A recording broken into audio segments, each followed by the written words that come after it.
Hola, buen día a todas y todos. Como todos sabemos, este 21 se retomaron las manifestaciones, las movilizaciones, el paro nacional, y esto es una noticia positiva que nos debe alegrar, porque realmente lo que demuestra es que el país, que la sociedad está viva y que hay una idea fundamental, que es la de se necesita un cambio, que no queremos y no podemos seguir viviendo como hasta ahora hemos vivido en Colombia.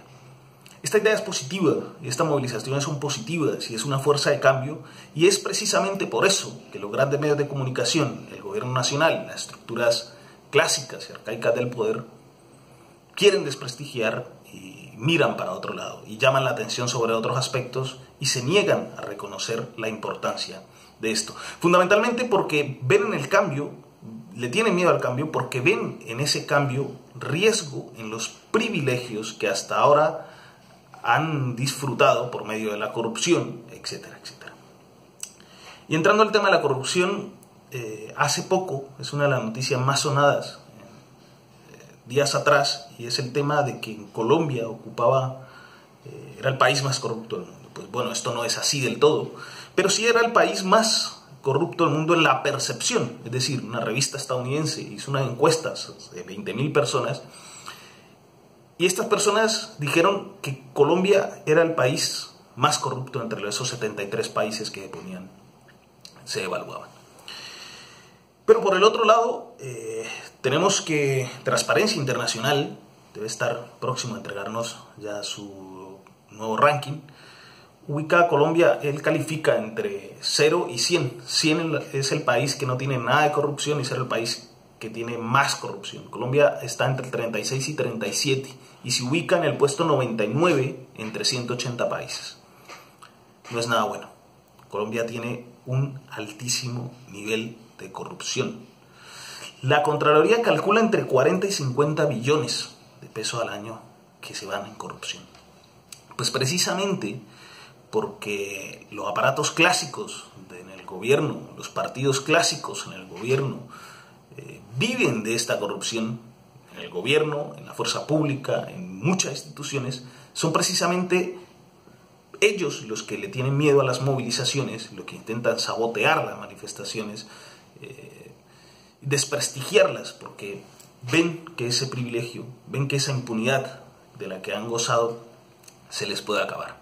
Se les puede acabar, repito, porque estas manifestaciones que ya llevan bastante tiempo nos demuestran una idea clara, un deseo de cambio, un hartazgo general de la sociedad, y sobre todo el deseo positivo de construir una Colombia diferente. Ahora bien, Duque mira para otro lado. ¿Cuál es la estrategia del gobierno de Iván Duque? Mirar para otro lado, no responder. Realmente Iván Duque no se comporta como un presidente y dudo mucho realmente que esté en sus manos decisiones importantes. Más bien parece un personaje sencillamente de cara al público y no con el suficiente conocimiento y el suficiente poder para entender los hilos que se mueven atrás, tanto del gobierno, de las instituciones, como del poder en Colombia.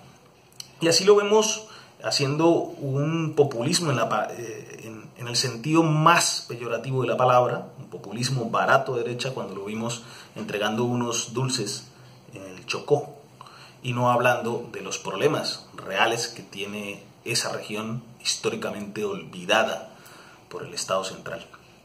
Y lo mismo hemos visto frente a los problemas del ejército. Y la forma de expresarse frente a los problemas del ejército ha sido manzanas podridas. Esto es algo que nadie cree y es una falta de imaginación incluso de sus asesores de prensa, porque nadie cree que ahora mismo es un problema de manzanas podridas. No, el problema viene muy atrás. Recordemos, para recordar cosas, escándalos próximos de lo que ha pasado con el ejército en el 2018, Duque tuvo que cambiar toda la cúpula, y después tuvimos que el New York Times en mayo publicó el tema de los falsos positivos y que retomaban los falsos positivos, otro escándalo más dentro del ejército.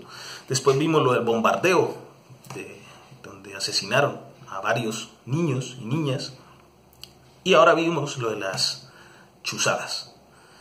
Chuzadas a magistrados, chuzadas a políticos de oposición, chuzadas a periodistas. Es un país que más se asemeja a una república bananera. Y esto duele decirlo, porque es Colombia, es nuestro país. Pero por eso vuelvo al principio.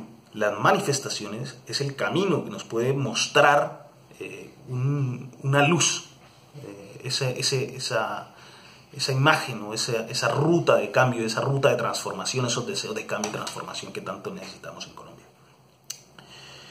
¿Cuál ha sido hasta ahora entonces la estrategia de Duque? Ha sido no escuchar los reclamos de la sociedad, de la población, de las manifestaciones, de los sectores sociales, atrincherarse, usar las cámaras, hacer el spin doctoring que se llama, y es usar a los medios de comunicación con los que tiene amigos en los medios de comunicación, para que muestren una imagen amable y tirar la pelota hacia el tejado de enfrente. Y esto lo ha hecho con la visita de Pompeo y con el recibimiento a Juan Guaidó y permitiéndole a Juan Guaidó desviar la atención de lo que estaba sucediendo en la víspera del paro nacional, hablando, estigmatizando y satanizando al senador Gustavo Petro. Uno puede estar de acuerdo o no con Gustavo Petro, pero lo que hizo el señor Guaidó es una intromisión en asuntos de política interna. Pero no pasa nada. Hay que desviar toda la atención posible y hay que estigmatizar o sabotearlo al máximo las manifestaciones, porque no vaya a ser que la manifestación agarre tal fuerza que nos obligue a llamar a elecciones o que nos obligue a hacer cambios que ellos no quieren hacer. Bien, y lo mismo pasa con el tema de los asesinatos, de las masacres. El gobierno Duque, Iván Duque, estuvo en Tarazá, en Antioquia, y evitó hablar de las masacres. Realmente él quiere poner la atención en otros lugares y no en el desgobierno. Realmente Iván Duque no es capaz de gobernar y Colombia, lastimosamente, se asemeja hoy a una república bananera administrada por unos poquitos al servicio, como se acaba de mostrar en la visita de Pompeo, al servicio de intereses de otros estados y no respondiendo a los intereses de la población colombiana. Duele, repito, duele en el corazón decirlo, pero esa es la realidad. Ahora bien, tenemos que seguir movilizándonos para avanzar en el camino hacia una nueva Colombia que construya una democracia real. Cuando pensamos en la democracia, pensamos en la Revolución Francesa, es como el máximo exponente, ¿no? Como el mito fundacional de la democracia moderna. Y pensamos en la guillotina, y la guillotina, allí donde se acabó el antiguo régimen y nace esa nueva democracia. Algo tiene que pasar en Colombia. Las manifestaciones tienen que llegar a tal punto de presionar a que el gobierno, los sectores del poder y las instituciones en Colombia se sienten abiertamente y seriamente, nos sentemos todos y creemos un pacto nacional donde generemos una hoja de ruta para sacar al país, para que el país deje de ser una república bananera, sacar al país del atraso y llevarlo a la modernidad y al progreso. Es sencillamente esto. Un fuerte abrazo a todas y todos y vamos a seguir movilizándonos. Muchas gracias.